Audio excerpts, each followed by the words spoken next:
Alright, so welcome back to another tutorial. Today I'm going to teach you all how to properly put Twixtor on your clips. Now what some people do is just they put Twixtor on the clip without cutting out the dead frames. So what happens is it leaves out these like nasty little pauses, and you don't want that. Like the reason why there are pauses in your clip is because there are dead frames in the clip. So what are dead frames? Dead frames are frames where the character has little to no movement. So to fix that, all you need to do is cut up the clip in a way that it will eliminate all the dead frames. Alright, so to get rid of the dead frames, what you need to do is hit page down, and then when your character moves, you hit Ctrl Shift D or whatever you have bound to your cut.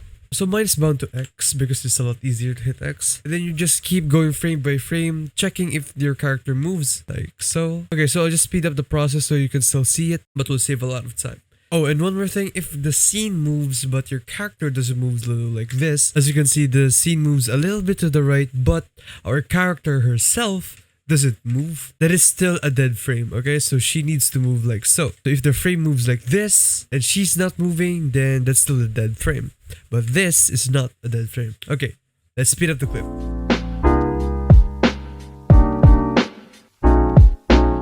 So now that you have cut up all your clips, I want you to go to the very bottom of your composition, and then you select the very first clip. And then you go to the very top and hit shift and then click the very top clip. Okay? And then what I want you to do is go to one of the compositions here and then drag it to the left right here. So all of these are now one frame long, and then what you need to do now is right click one of the compositions and then keyframe assistant, then sequence layers, and then hit OK. So now if you preview this, all of this should now have movement. So as you can see, in every frame, wait, hold on.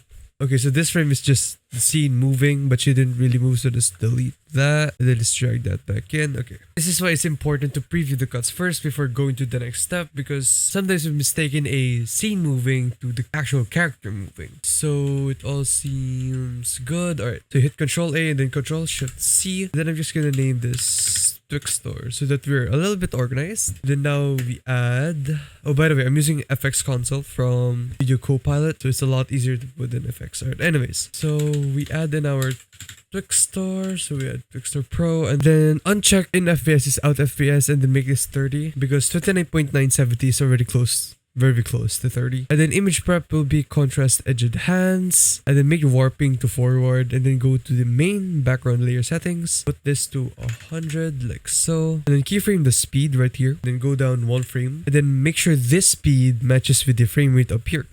So since this is 30, I'm gonna put 30 right over here. So now it's smooth. So let's do Ctrl Alt C to enable time remapping, and then let's go to the very end. Hold on, let's increase the duration of our composition here. Okay, there we go. I've extended everything like so. So as you can see, this part right here actually like warps a little bit weird. So all you need to do is actually just go back a few frames where the warping hasn't started yet, and then drag it in like that, and then reduce your composition, and then trim comp to work area, and then there you go. It's really smooth now. Like there's no more pauses because we've deleted all those frames where she's just still. Like we've deleted all the dead frames, so now it's all one continuous clip. Like so. Now to do the timer mapping for this thing, all you need to do is Ctrl Shift C and then rename this whatever you want. I'm just gonna name it 1. That's how I usually name my clips in my usual edits. Then you hit Ctrl Alt T to bring up timer mapping, and then you select all your keyframes like so. Then hit F9 to enable easy easing, and then click one of the keyframes, go to the graph editor, and then make sure to follow my graph right here. So you bring this up like around here, and then you bring this down here. That's very smooth because we cut out all the dead frames that it had earlier, and then we added Twixtor to fill in the frames in between to make it more smooth. Alright, thank you all for watching. Make sure to leave a like. That's it for the day. See ya!